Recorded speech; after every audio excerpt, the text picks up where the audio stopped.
سلامونه ستړي مشه وخت مو په خیر په مکړی دی اران ټي وي یوټیوب چینل څخه د نن ورځې تازه او مهم خبرونو ته خیبر پښتونخوا کې د پولیسو پوسټو الوزول وروسته هغه پولیس وژل شوی دی چې د پلاټنې لپاره برغلی وو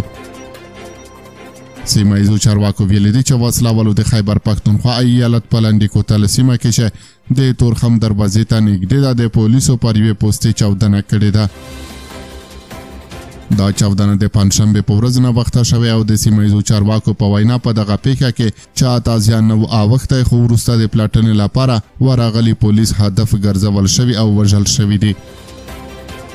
د راپورونو له مخې خیبر پښتونخوا کې وسلوالو د پوستې پلاټنې لپاره ورغلي د پولیسو مشر په ګډون 3 سرتیري وژلي دي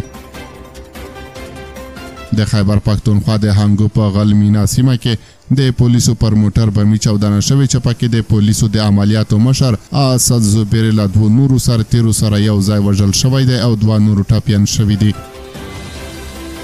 چارواکي وایي چې برید هغه مهال وشو چې اسد زبیر د لومړۍ چاودنې د پلاټنې لپاره سیمې ته روان و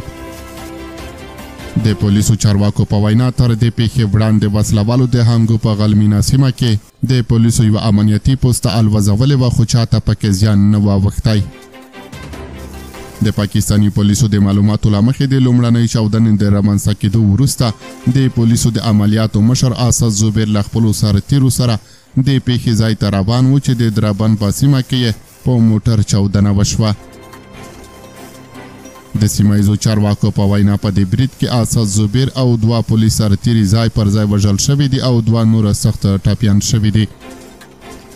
د پاکستان د کورنیو چارو وزیر محسن نقوی دغه برید غندنه کړې او ویلي دي اسد زبیر او د هغه ملګرو قرباني به هیڅکله نه هیریږي او بې پایلې به نه وي